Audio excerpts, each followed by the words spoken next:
오늘 봉독한 말씀을 중심해서 부활 후 예수님 하신 일이란 제목으로 말씀을 전하고자 합니다. 우리 예수님은 무덤을 박차고 사망 권세를 깨뜨리시고 부활하셨습니다. 그날이 바로 오늘입니다.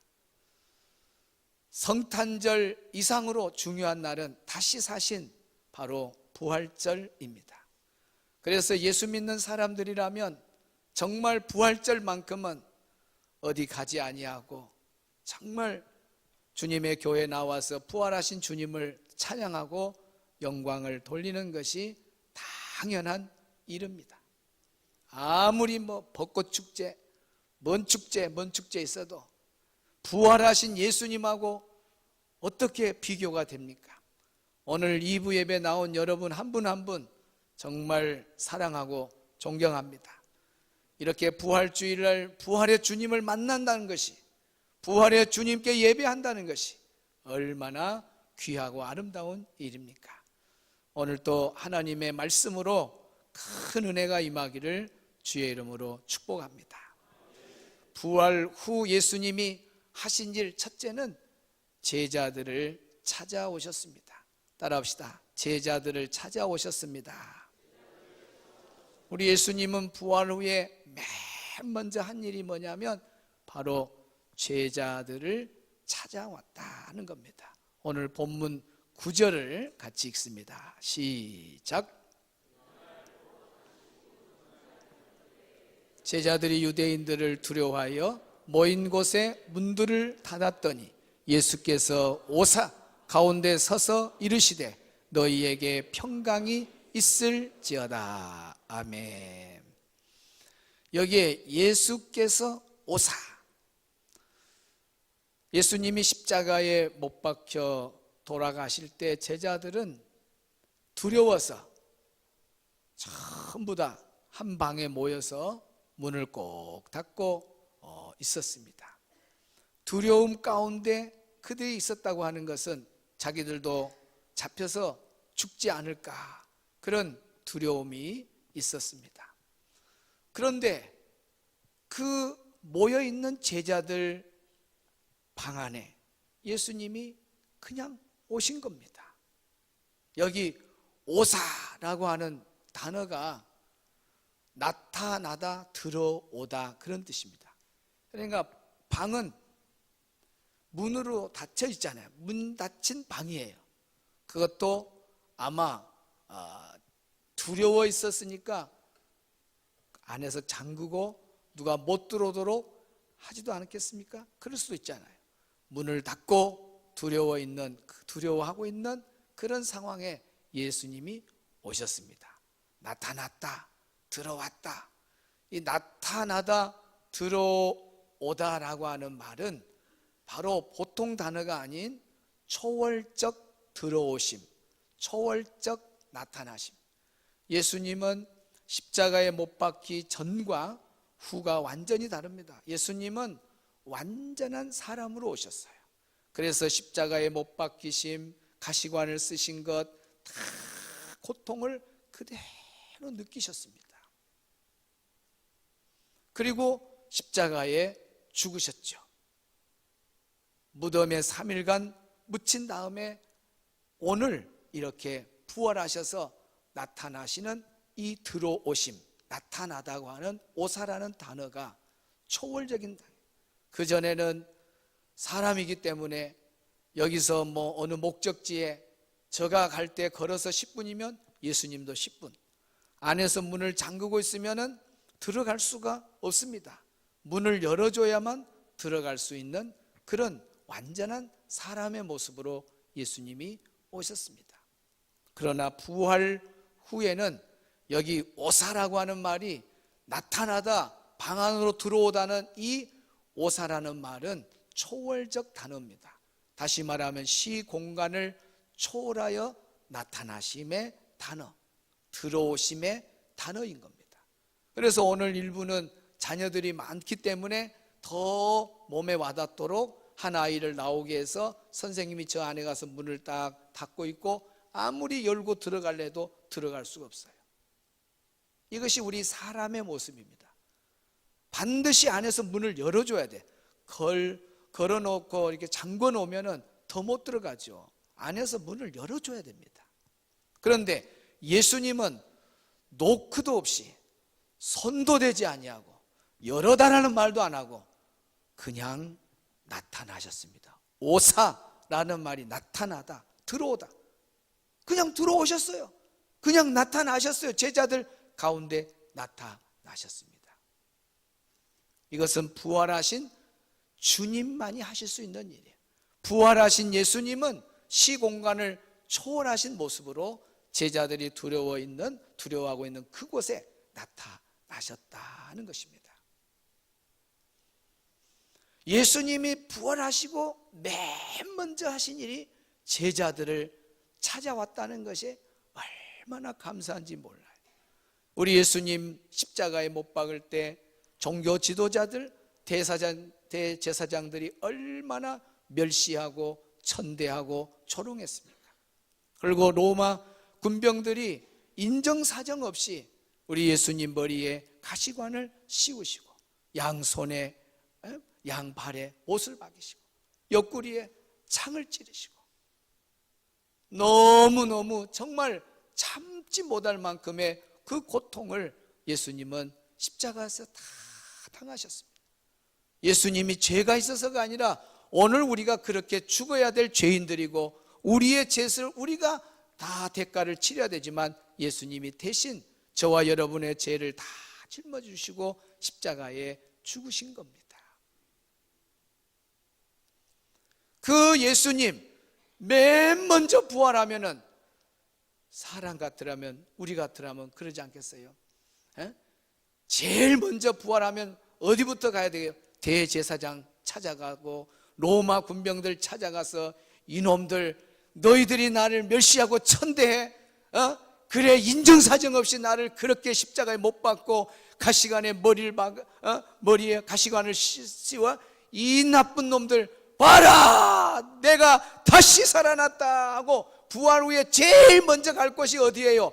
자기를 십자가에 못 박아 죽였던 그 로마 군병 종교 지도자들 찾아가서 부활의 주님을 딱 나타내면서 벌벌벌 떨게 하고 너희들 죽을 준비해라고 막 겁을 주고 그럴 만한데 예수님은 부활 후 종교 지도자를 찾아간 것도 아니에요. 로마 군병을 찾아간 것도 아니에요. 바로 제자들을 찾아갔다는 거예요. 우리 예수님은 십자가에 돌아가시는 순간까지 오직 머리에 누구만 남아있느냐? 제자들만 남아있는 거예요. 사나 죽으나 제자들 관심밖에 없습니다. 그리고 부활 후에 그 관심사의 100% 제자들을 가슴에 품고 있었기 때문에 다른 데 가지 아니하고 제자들에게 간 거예요. 그것은 뭐예요? 내가 너희들과 함께하고 있다는 것을 증명해 주는 겁니다. 사랑하는 성도 여러분, 오늘 부활절 예배에 나온 여러분에게 우리 부활의 주님이 말씀하십니다. 오늘 여러분을 먼저 찾아온 것을 믿으시기를 바랍니다. 부활절 예배를 드린 여러분과 우리 주님이 늘 함께 하심을 믿으시기를 바랍니다. 우리 성도들에게만 관심이 있다는 걸 믿으시기를 바랍니다.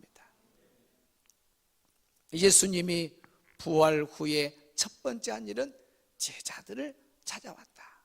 제자들을 찾아왔다고 하는 것은 부활의 주님은 제자들과 영원히 함께 한다는 걸 보여주는 거예요. 두 번째, 부활 후 예수님이 하신 일이 무엇이냐? 손과 옆구리를 보여준 겁니다. 따라합시다. 손과 옆구리를 보여주었다. 오늘 본문 10절을 같이 봅니다. 시작.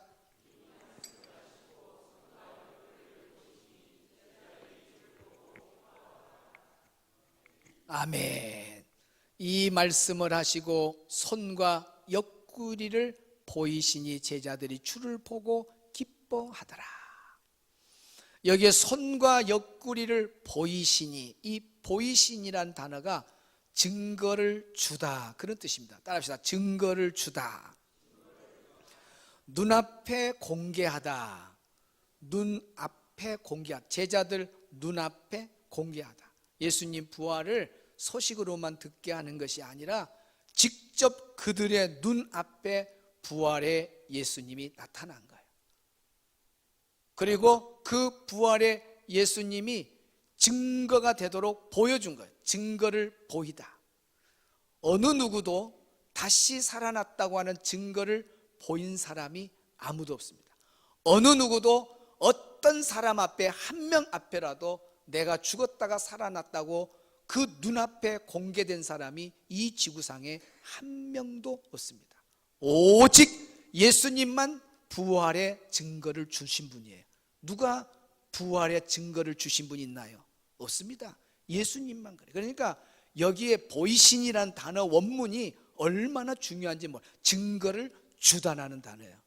눈앞에 공개하다, 그런 뜻입니다. 누가 무덤을 박차고 다시 살아나서 내가 이렇게 살아났다고 증거를 준 사람이 누가 있습니까? 아무도 없어요. 석가가 그랬어요? 공자가 그랬어요? 마호멧이 그랬어요? 아무도 없습니다. 오직 예수님만 부활의 증거를 주신 분이에요.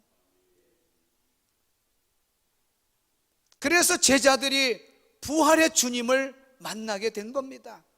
부활하신 예수님은 영의 모습으로 오신 것이 아니에요. 바로 육체의 모습으로, 그 전에 십자가에 돌아가셨던 그 육체의 모습 그대로 오신 겁니다. 그래서 봐라, 내가 영으로 온 것이 아니라 육체로 부활해서 왔다. 그 육체는 바로 신령한 몸, 시간과 공간을 초월하는 몸, 문을 열지 않아도 들어갈 수 있는 몸, 벽이 있어도 벽을 뚫고 들어가는 시간 공간을 초월하는 그 몸, 이제 우리 육체를 가진 몸 그대로 만질 수 있으면 만질 수 있는 몸, 이것이 시공간을 초월하는 몸입니다. 그래서 제자들은 가서 직접 본 거예요. 와, 예수님 손을 보니까 못자국이 다 있어. 옆구리를 보니까 예수님 봐라, 옆구리 봐라, 옆구리 봐라. 저기 안 보여? 봐라. 오늘 1부 하다가 내가 생각이 나갖고 2부는 옆구리에다가 뭘 좀 발라갖고 와야겠다는데.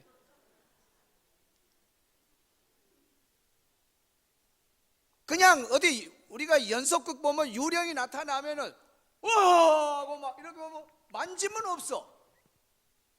영화에 보면 그런 거 있잖아요. 만지면 없어. 형체는 맞아. 오 왔는데 만지면 없어요. 예수님이 영으로 오셨어요? 아니에요. 육체로 신령한 몸으로 오셨다는 걸 보여준 거예요. 그러니 만질 수 있어요. 예수님 손 만져줘요. 진짜 못 박히셨네? 진짜 옆구리에 창 받으셨네? 근데 그 자리에 의심 많은 도마가 빠진 겁니다. 예수님은 이제 방 안에 있는 제자들 만나고 사라졌습니다. 그리고 이제 도마를 만났죠. 제자들이 뭐라 그래? 야 도마야, 너 어디 있었냐? 예수님이 부활하셨어. 예수님 다시 사셨어. 예수님 다시 사셨어. 그렇게 예수님 다시 사셨다고 말을 해도 의심 많은 도마가 그걸 믿겠습니까? 나는 직접 내 눈으로 확인하고 예수님 손에 못자국, 옆구리에 창자국 내가 만져보지 않고는 못 믿겠다. 말 그대로 의심 많은 도마예요. 그리고 얼마 안 돼서 예수님이 도마가 있을 때 나타나잖아요. 도마야, 내 손을 보아라. 내 옆구리를 보아라. 의심 많은 도마가 그때 거꾸로집니다. 오 주님. 그때 주님 뭐라 그래요? 도마야, 보고 믿는 자마다 보다 보지 않고 믿는 자가 더 복 있다 라는 말씀을 주십니다.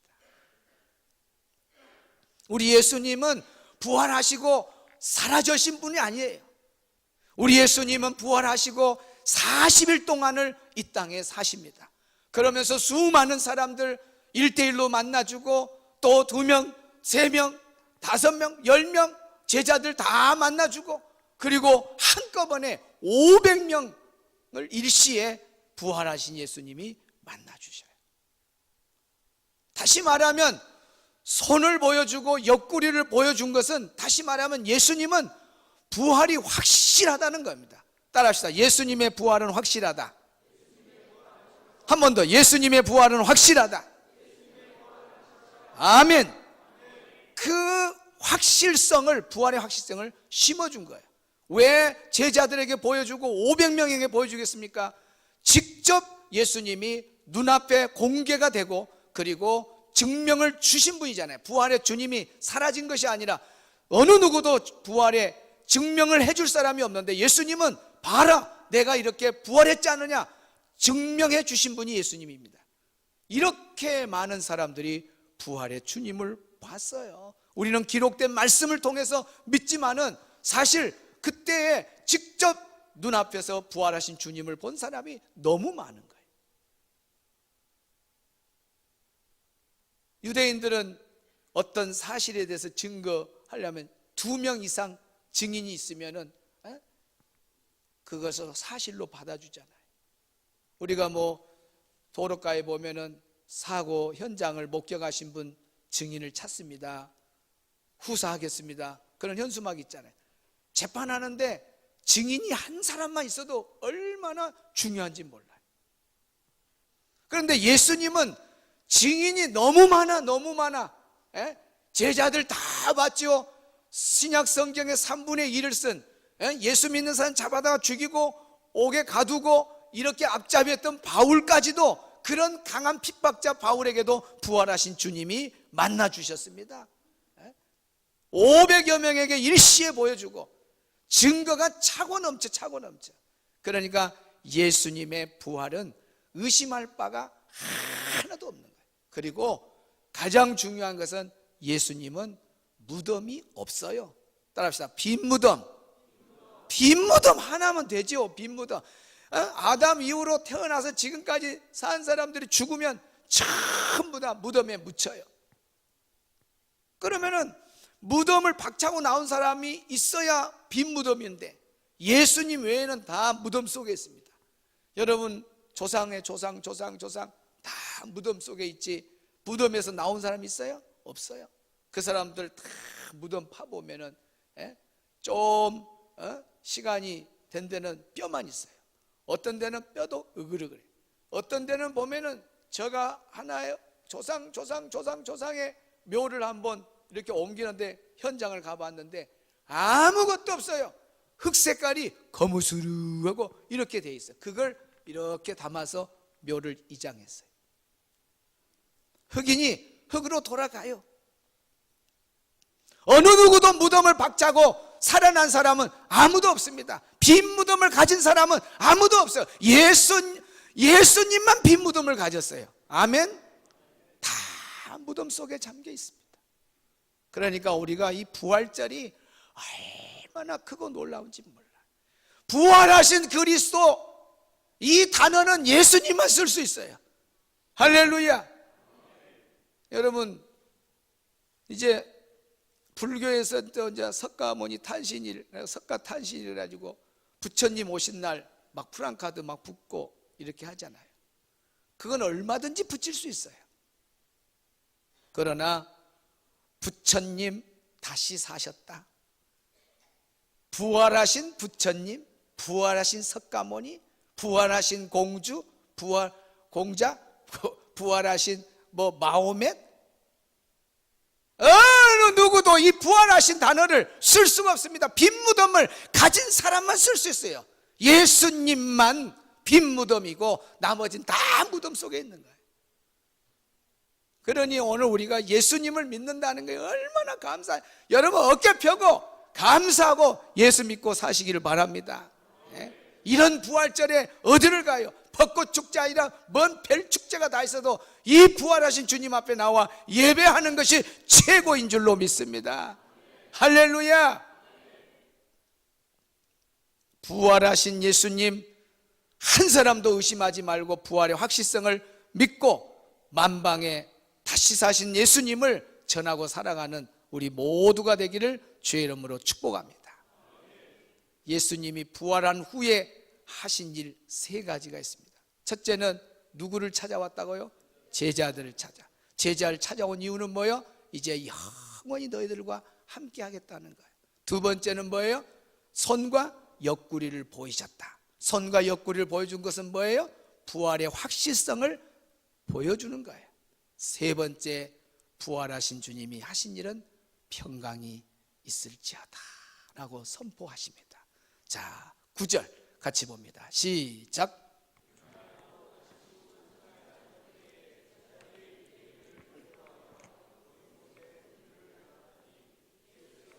가운데 서서 이르시되 너희에게 평강이 있을지어다. 우리 예수님 부활하신 후에 세 번째 하신 일은 제자들에게 평강이 있을지어다 라고 선포합니다. 이 평강은 원어의 에이레네라는 단어를 씁니다. 평화, 평강, 평안 다 똑같은 말입니다. 에이레네. 그런데 그 에이레네 단어 안에는 번영이란 뜻도 있고 형통이란 뜻도 있고 복지란 뜻이 있어요. 그러니까 이 평강이 있을지어다는 말은 우리 인간이 살아가면서 누려야 될 모든 종합 선물 세트가 이 안에 들어있는 거예요. 그러니까 우리가 예수님의 이름으로 평강을 기원해주고 샬롬을 선포하는 것은요, 얼마나 큰 은혜인지 몰라요. 우리 예수님이 지금 제자들에게 나타나서 하신 일 세 번째가 뭐냐? 평강이 있을지어다. 부활하신 주님이 얘들아 이리 와라, 금반지 하나씩 받아라, 다이아몬드 하나씩 받아라 그럴 것 같아요? 아니에요. 예수님은 가장 우리가 살아가는데 제일 큰 복이 뭐냐? 평강의 복, 평화예요. 평화. 아무리 모든 것을 가지고 있어도 마음에 평강이 없으면, 평화가 없으면 그건 지옥이에요. 지옥. 평강의 복이, 평화의 복이 얼마나 소중한지 몰라. 제자들에게 그런 은혜를 지금 내려주고 있습니다. 그래서 예수님 승천하시고 제자들이 은혜를 받고 이 평강의 복을 가는 곳마다 예수님 복음 전하면서 예수님 믿게 되면 평강이 임한다는 말씀을 전합니다. 그래서 제자들도 가는 곳마다 예수님 믿게 하고 그 예수님 믿는 사람에게 평강이 임할 것을 선포하고, 성경의 3분의 1을, 신약 성경의 3분의 1을 기록한 바울도 서신서 마지막 부분에는 항상 은혜와 평강이 있을지어다, 예수님 그 축복의 선언을 계속 하는 것을 보게 됩니다. 여러분, 평강의 은혜가 우리에게 파도처럼 밀려오고 나를 덮어버릴 때는 내게 어떤 환난과 핍박이 와도요, 사실은 환난과 고난과 핍박을 이기는 비결은 주님이 주시는 내 안에 평화만 있으면, 평강만 있으면 다 이겨낼 수 있어요. 그러나 그 평강이 사라지고 두려움이나 근심이나 걱정이나 이런 것이 몰려올 때 그 삶에서 이겨내지 못하고 좌절하고 절망하고 말아요. 왜 제자들이, 그 초대교회 성도들이 그렇게 무서운 환난과 핍박을 이겨낼 수 있을까요? 마지막까지 못배임을 당하고 정말 십자가를 거꾸로 지고 가고 화형을 당하고 그런 엄청난 고난도 다 이겨내는 비결이 뭐냐? 바로 주님이 주시는 평강 때문에 그런 거예요. 오늘 우리가 당하는 고난이 일부 때 여기 있는 걸 뺐나? 여기 있는 거. 저기 있는 거 없다, 자기들이. 자, 고난이, 우리에게 닥치는 고난의 크기를 이 정도다 합시다. 그래서 이걸 못 이기고 고난이 사람을 다 무너뜨리고, 고난을 그 인생을 실패하게 만들고, 고난, 환난, 핍박, 근심, 걱정, 두려움 이런 것들이 사람을 사람 되지 못하게 해요.